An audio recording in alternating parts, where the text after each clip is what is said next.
अस्सलाम वालेकुम व्यूअर्स। उम्मीद है आप सब खैर आफियत से होंगे।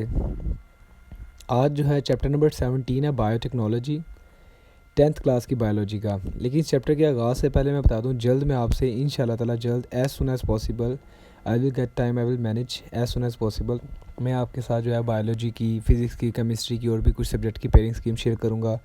तो अभी तक जो मेरे बावसूख ज़राए के तहत जो मेरे तक इन्फॉर्मेशन आ रही है तो वो आपसे शेयर कर रहा हूँ इस लेक्चर के शुरू में। 10th क्लास वाले गौर से सुन लें। Chapter number 11 homeostasis, chapter number 13 support and movement. इन दो चैप्टर को आप लोग बिल्कुल कोई टॉपिक छोड़े बगैर सारा याद कर लें। टाइम आपके पास 2 माह का है अभी। और ये चैप्टर नंबर 17 आपके सामने डिस्कस करने लगा आज, और चैप्टर नंबर 18 करूँगा कल। इन 4 चैप्टर के पेयर बन रहे हैं जी लॉन्ग क्वेश्चन के। मैं आपको एडवांस में बता रहा हूँ, चैप्टर नंबर 11 का 13 के साथ और 17 का 18 के साथ। चारों चैप्टर इंतहाई आसान, छोटे से और चंद टॉपिक पर मुश्तमिल है। अगर आप इनको कर लेंगे तो मैं आपको लिख के देने के लिए तैयार हूँ। आपका आसानी से 45 मार्क्स का पेपर अटैम्प्ट हो जाएगा इन 4 चैप्टर को ही खाली करने से। 18 मार्क्स के आप लॉन्ग क्वेश्चन आपके आ जाएंगे। तकरीबन 6 के राउंड इनमें से MCQs हैं और तकरीबन जो है 7 के राउंड जो है शॉर्ट है। तो 14 नंबर और 6 MCQs 20 नंबर, और उसके अलावा 20 नंबर, तकरीबन 45 के राउंड 40 के अंदर आप लोग पेपर अटैम्प्ट कर सकते हैं आसानी से इन 4 चैप्टर से। तो इस तरह इनको ज़रा फोकस के साथ करें चैप्टर को। तो वक्त ज़ाया किए बगैर आगे शॉर्ट की तरफ बढ़ते हैं। इस चैप्टर में से मैंने चंद शॉर्ट निकाले हैं जी, आपको बहुत आसानी रहेगी से। सिर्फ मैंने निकाले ही 10 शॉर्ट हैं, जिसमें से आप जब लॉन्ग क्वेश्चन करेंगे तो ऑटोमेटिक वो 10 के भी 6-7 रह जाएंगे। तो सबसे पहला शॉर्ट है जी, define biotechnology and genetic engineering, या define recombinant DNA technology. Genetic engineering का ही नाम रिकॉम्बिनेंट DNA टेक्नोलॉजी है। तो ये दोनों की डेफिनेशन इकट्ठी और अलग अलग कई बार रिपीट हुई है। इंतहाई अहम तरीन शॉर्ट क्वेश्चन है जी। सेकंड शॉर्ट है जी, define fermentation, write the name of its types. Fermentation क्या है और उसके जो टाइप्स हैं, अल्कोहलिक और लैक्टिक एसिड फर्मेंटेशन जो मोस्ट कॉमनली पूछी जाती है, उनके नाम या कभी कभार उनके ऊपर डिटेल अलग से शॉर्ट क्वेश्चन में भी पूछी जा सकती है, और बतौर एक लॉन्ग क्वेश्चन भी एक अहम क्वेश्चन जो मैं आगे डिस्कस करूँगा। देन थर्ड शॉर्ट है जी, write a short note on lactic acid fermentation, जो कि मैं बता चुका हूँ आपको कि फर्मेंटेशन की जो टाइप्स हैं। ठीक है, ये देखें जैसे मैं आपके सामने 3rd और 4 है, तो ये 3 मतलब एक क्वेश्चन कर लें बतौर शॉर्ट या एक लॉन्ग कर लें तो एक ही बात है। तो इस तरह आपको काफ़ी आसानी रहेगी। इस चैप्टर में बहुत से टॉपिक ऐसे जो बतौर लॉन्ग शॉर्ट इकट्ठे पूछे जाते हैं, तो आपको आसानी रहेगी याद करने में, पेयर बनाने में। और पूरा चैप्टर अभी से मैं कह रहा हूँ याद कर लें एज़ सून एज़ पॉसिबल। तो ये लैक्टिक एसिड फर्मेंटेशन अलग से शॉर्ट है और अल्कोहलिक फर्मेंटेशन एक अलग से शॉर्ट है, और दोनों ही अपनी नोयत के हिसाब से बहुत अहम है। आपने अच्छे से याद कर लेने हैं। इनके स्केच जो बने हुए साइड पे बने होते हैं बॉक्स की सूरत में, तो वो भी आपने ज़रूर बनाने हैं। फिफ्थ है जी, write a 2 application of fermentation. Fermentation की जो fermented food, industrial product, serious product, beverages, ये सारे जो एप्लीकेशन हैं, एटलीस्ट 2 मेंशन करनी है। वैसे 3-4 भी पूछी जाती है, लेकिन 2 मेंशन करना ज़रूरी है। 6 शॉर्ट है जी, write uses of glycerol and formic acid. जो फर्मेंटेशन का भी इंडस्ट्रियल प्रोडक्ट है, 4 आपकी बुक में मेंशन है, फॉर्मिक एसिड, एथानॉल, ग्लिसरॉल और एक्राइलिक एसिड। ये जो येलो कलर का छोटा सा बॉक्स है, इंतहाई दर्जे का अहम है। शॉर्ट और MCQ में कई बार रिपीट हुआ है। जो ख़ास तौर पर रिपीट हुआ है वो आपके सामने मेंशन कर दिया मैंने, right uses of glycerol and formic acid.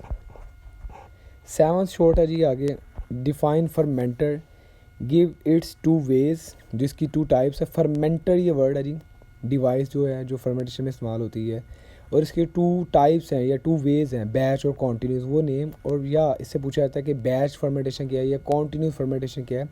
ये भी एक अलग अलग से क्वेश्चन है। तो मैंने इस फर्मेंटर को भी, जो कि रेयरली लॉन्ग में आता है लेकिन शॉर्ट में कई बार आया है डेफिनेशन में फर्मेंटर की, लेकिन मैंने इसका बैच और कॉन्टीन्यूस भी ऐड कर दिया ताकि आपका पूरा टॉपिक कवर हो जाए। क्योंकि मेरा जो आपको मशवरा है वो यही है कि पूरा चैप्टर ही याद करवाऊँ मैं आपको किसी तरीके से, इस चैप्टर की पेयरिंग की वजह से। 8वां शॉर्ट है, right important objective of genetic engineering. Genetic engineering की आपकी बुक में 5 के करीब ऑब्जेक्टिव मेंशन है, तो आप लोग कोशिश करें कि 5 ही याद करें। छोटी छोटी सी लाइनें हैं, नहीं तो एटलीस्ट 3 से 4 आप बतौर शॉर्ट ज़रूर लिख के आएंगे। नेक्स्ट है जी 9, right uses of urokinase, thymosin, beta endorphin, interferon. जो अचीवमेंट ऑफ बायोटेक्नोलॉजी है वो भी बतौर वैसे शॉर्ट और लॉन्ग अहम है, लेकिन उनमें से ये 4 है ना, मैंने इनको सेपरेटली कर दिया क्योंकि बतौर MCQ तो शॉर्ट ये बहुत रिपीट होते हैं जी। यूडोकाइनेज क्या चीज़ है, किस मकसद में इस्तेमाल हो रहा है, थाइमोसिन क्या है, किस मकसद में इस्तेमाल होता है, बीटा एंडोर्फिन क्या है, किस मकसद में इस्तेमाल होता है, और इंटरफेरोन सबसे अहम एंटी वायरल प्रोटीन क्या है, किस मकसद में इस्तेमाल होता है, पता होना चाहिए। लास्ट है short, what is meant by single cell protein या नोवल प्रोटीन या मिनी फूड, या हाउ इज़ इट प्रोड्यूस, ये बनती कैसे है। मतलब फर्स्ट पैराग्राफ के अंदर ही आंसर क्लियर हो जाएगा और एक एग्जांपल आपने कर देनी है कि SCP सिंगल सेल प्रोटीन क्या चीज़ है। वक्त ज़ाया किए बगैर आगे लॉन्ग की तरफ बनते हैं जी। सबसे पहला लातादाद मरतबा ओवरऑल तमाम पंजाब के बोर्ड्स में आने वाला question, describe basic steps in genetic engineering, जिसके साथ एक नेक्स्ट डायग्राम भी है, वो आपने ज़रूर प्रैक्टिस करनी है। बोर्ड में ये क्वेश्चन हर बार अप्रोक्सीमेट रिपीट होते देखा गया, 2022 में भी ये आ चुका हुआ है डिफरेंट बोर्ड में including Lahore board. Second long है जी, write down achievements of genetic engineering, जो कि आपके सामने शॉर्ट क्वेश्चन नंबर 9 जो है वो इसी लॉन्ग से निकला हुआ है। Write down the achievements of genetic engineering, तो 10 अचीवमेंट हैं, 10 की 10 याद करें, नहीं तो कम से कम पहली 7 ज़रूर याद करनी है जो ज़्यादातर बोर्ड में रिपीट हुई हैं। थर्ड है जी, what is fermentation, explain its types, तो फर्मेंटेशन क्या है, या इसको कार्बोहाइड्रेट्स फर्मेंटेशन कहते हैं, ये क्या चीज़ है, और इसकी जो टाइप्स है जो मैं ऊपर अभी 3 शॉर्ट इसी में से मैं डिस्कस कर चुका हूँ। तो देख लें, अभी तक 4 शॉर्ट क्वेश्चन तो आपके वैसे माइनस हो रहे हैं 10 में से, तो 6 शॉर्ट है, 5 शॉर्ट हैं और 5 के करीब आपने लॉन्ग याद करने हैं। एक फ़ायदेमंद डील है, तो इससे ज़रूर इस चीज़ की तरफ आप फोकस करें। तो इसमें आपने इस टॉपिक का नाम जो है वो कार्बोहाइड्रेट फर्मेंटेशन के नाम से भी आ रहा था, तो इसलिए आपने इसको इसी सवाल से भी प्रैक्टिस कर लेना है। फोर्थ है जी, what is fermenter, explain its ways and advantages. Fermenter ऊपर मैंने इसमें से भी एक शॉर्ट पूछा है, तो ये शॉर्ट भी बतौर एक अहम क्वेश्चन है और बतौर लॉन्ग भी एक अहम क्वेश्चन है, तो इसकी आपने डायग्राम भी बनानी जो फर्मेंटर्स की बनी हुई है।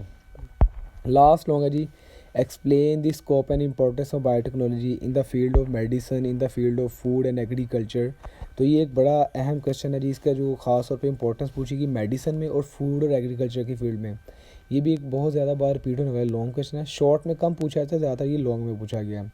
तो एक बड़ी ज़बरदस्त डील है जी, 5 शॉर्ट याद करने पड़ने हैं आपको इस किताब इस चैप्टर में से, और सिर्फ 5 लॉन्ग कर लें, तो आपका ये चैप्टर आपका बोर्ड में भी कवर हो जाएगा, आपके टेस्ट सेशंस में भी कवर हो जाएगा और आपका फ्यूचर में भी हेल्पफुल होगा। उम्मीद है आपके लिए काफ़ी हेल्पफुल होगा। लास्ट में इसके MCQ जो है ज़रूर प्रैक्टिस करनी है, MCQ इसके अहम है, और शॉर्ट और लॉन्ग की एक नज़र आपने देख लेना। उम्मीद है वो आप बस देखेंगे तो आपके लिए जो है वो काम बन जाएगा। तो इंशाल्लाह नेक्स्ट टॉपिक में आपसे दोबारा कल ही मुलाकात होगी।